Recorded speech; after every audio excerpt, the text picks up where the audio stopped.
자, 이제 여러분들과 몇 가지 문제에 대해서 한번 생각을 해볼게요. 자, 첫 번째 문제가 이렇게 나와 있어요. 여기는 여러분들이 전기력과 전기장애 관련된 문제예요. 그러니까 먼저 여러분들은 문제를 한번 이렇게 읽어보고 나서 도대체 어떤 원리 또는 어떤 법칙을 써서 이 문제를 해결할 수 있을까 하는 생각을 먼저 한번 해보세요. 오늘 가장 기초적인 문제예요. 자, 그러면 여러분들이 먼저 한번 생각들을 한번 해보세요. 생각들 해봤어요? 자, 그러면 먼저 문제부터 확인을 해볼까요? 문제는 이렇게 돼 있어요. 두 점전화가 전화가 하나는 여기 Q1은 12.0 나노쿨롱이고 그리고 Q2는 마이너스 4.9 나노쿨롱이 얼마만큼 떨어져 있는 거냐면 5cm만큼 떨어져 있대요. 이랬을 때 두 전화 사이에 전기력의 크기를 구하라라고 돼 있어요. 그러니까 여러분들은 질문을 보면 알겠지만 여러분들이 전기력과 전기장이라고 하는 부분을 배울 때 가장 먼저 구해야 되는 전기력에 대한 문제인 거예요. 그렇잖아요? 자, 그러면 여러분들은 먼저 어떤 법칙을 써야 될까요? 여기를 계산을 하려면 먼저 어떤 법칙을 써야 되는지 먼저 생각을 해놔야 되는 거잖아요. 과학이라고 하는 자체는, 특히 물리학이라고 하는 자체는 막무가내로 상수 문제 풀면 안 돼요. 자, 어떤 법칙부터 써서 여러분들이 이 문제를 해결할 수 있을까요? 자, 그러면 이 부분에 대해서 잠깐 설명을 할게요. 여기다가는 지금 이게 스크린이에요. 스크린이기 때문에 직접 쓸 수가 없어서 제가 여기를 잠깐 열고 뒤쪽에 칠판에서 잠깐 설명을 할게요. 자, 그러면 여러분들한테 이렇게 놓고 나서 칠판 쪽으로 넘어갈게요. 그리고 문제는 여러분들이 이렇게 하면 잘 안 보일지 몰라서 이쪽으로 이렇게 바꿨어요. 자, 그러면 여러분들은 여기에서 어떤 생각을 해봐야 되는 거냐면 먼저 전기력의 크기를 구하라고 되어 있어요. 여기 전기력의 크기? 그러면 여러분들은 먼저 쿨롱 법칙에 대해서 생각을 해야 돼요. 여기 법칙은 바로 이게 필요를 하겠죠? 여러분들은 먼저 법칙을 생각을 해야 되는데 이 법칙이라고 하는 자체는 쿨롱의 법칙인 거예요.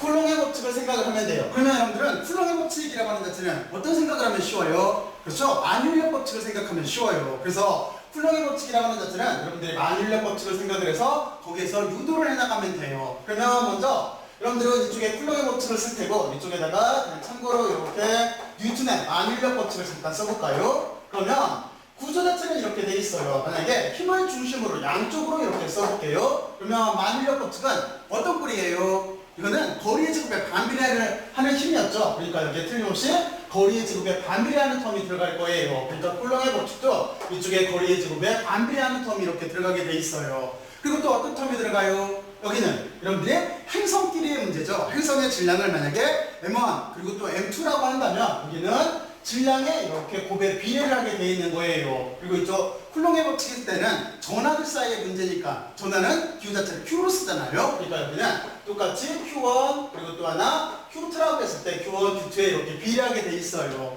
그런데 이쪽 전하 문제에서는 전하가 플러스 전하도 있고 그리고 또 하나 마이너스 전하도 있어요. 다시 말해서 양전하도 있고 음의 전하도 있어요. 그런데 문제 조건에서 지금 여기 크기만을 구하라고 했기 때문에 우리는 여기를 전체를 이렇게 절대값을 취해서 계산을 하면 될 거예요. 그렇죠? 그리고 이쪽에 뉴턴의 법칙에 의하면 여기 어떤 텀이 들어가요? 만일력 상수가 이렇게 들어가는 거죠. 그러니까 이쪽에는 우리가 잘 알고 있듯이 쿨롱 상수값이 이렇게 들어가 있는 거예요. 이게 힘의 입장으로 양쪽을 이렇게 논해본 거예요. 자, 그러면 우리는 뉴턴의 만일력 법칙을 이용해서 쿨롱의 법칙을 이렇게 유도를 했어요. 자, 그러면 우리가 써야 된다는 법칙은 다시 말해서 쿨롱의 법칙이라고 하는 이만큼을 이용을 해서 이렇게 역이라고 하는 힘을 구하면 된다라고 하는 걸 알았어요. 그러면 이제부터 어떻게 하면 돼요? 값을 대입하면 되겠죠? 그래서 힘이라고 하는 자체는 여기 보면 K값이 있어요. K값이라고 하는 자체는 일반적으로 문제를 풀 때 굳이 기억할 필요가 없어요. 이거 찾아보면 되는 거예요. 또는 여러분들이 중간고사나 기말고사를 본다라고 한다면 이런 값들은 다 알려줘요. 그래서 여기 값 자체는 혹시 얼마인 줄 알아요? 여기는 8.99 그리고 단위가 필요하겠죠? 물론 여기 곱하기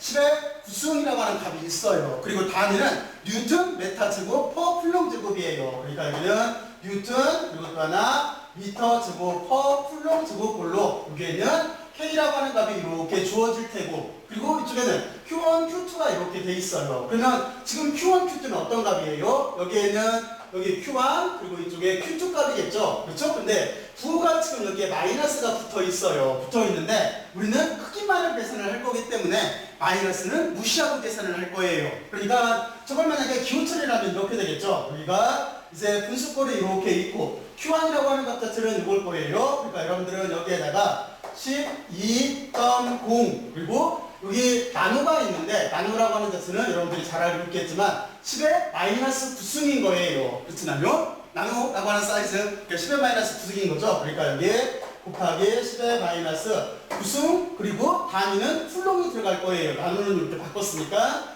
이게 나누라는 값이에요. 이쪽에 풀롱이 이렇게 들어갈 테고 그렇죠? 그러면 지금 Q1을 썼고 Q2라고 하는 자체도 이게 마이너스가 실제는 붙어 있어요. 그래서 여기가 마이너스 49.0이 이렇게 있을 테고 그리고 똑같아요. 뒤쪽에는 10의 마이너스 9승 풀롱 형태로 이렇게 될 거예요.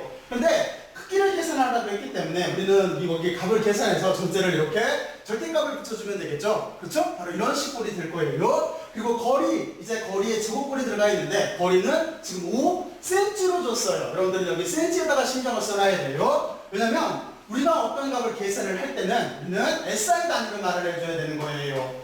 SI 단위로 이렇게 말하는 게 이게 과학적인 표기법이에요. 그래서 질량이라고 하는 자체는 여기 보면은 질량, 그리고 또 하나 길이라고 하는 게 이렇게 있을 테고 길이가 있을 테고 그리고 또 하나 시간이라고 하는 게 있어요. 근데 SI 단위로는 질량은 킬로그램으로 말을 해야 돼요. 길이는 미터로 말을 해야 돼요. 시간은 초로 말해야 되는 거예요. 그렇잖아요? 바로 그래서 여기 센티미터를 우리가 미터로 바꿔줘야 돼요. 그러면 0.05 미터가 되겠죠? 그래서 여기가 어떻게 되는 거냐면 0.05 그리고 만약에 지금 여기 자리 숫자를 세 자리를 이렇게 썼기 때문에 여기 세 자리를 쓰게 되면은 여기가 0하고 여기가 단위는 미터겠죠. 여기가 미터에 이렇게 제곱꼴이 될 거예요. 바로 이런 식으로 계산을 해주면은 여기에 우리가 구하려고 하는 힘이라고 하는 값 자체가 나와요. 그러면 여기는 여러분들이 어떻게 하면 되겠어요? 여러분들이 계산기를 이용을 해서 여기 지금 저는 물리실험실에서 쓰는 계산기를 갖다 놨는데 이 계산기를 이용을 해서 여기를 계산을 해주면 되는 거예요.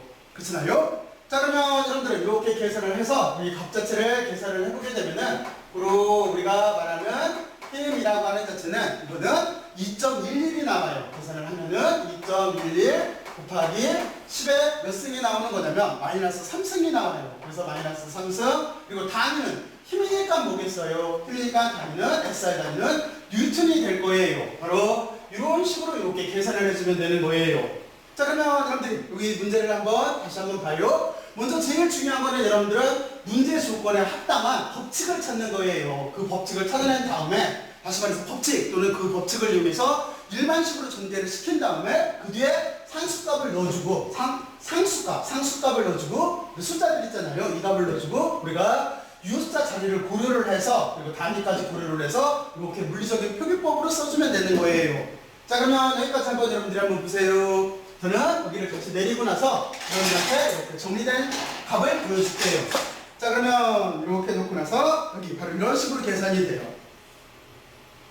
자 여기 문제 한번 스스로 보고 혹시 질문거리가 있으면은 질문할 준비를 하고 여러분들이 한번 생각해 보세요. 지금 이 식에서 보면은 이만큼 값 자체가 여기가 K라고 하는 쿨롱 상수값인 거예요. 쿨롱 상수값을 이렇게 풀어 써준 거예요. 자 그리고 여기 계산을 여러분들이 꼭 한번 직접 해봐야 돼요. 자 그러면 여기까지 여러분들 잘 이해를 했으면은 이제 두 번째 문제로 넘어갈게요. 스스로 다 이해를 해봐요.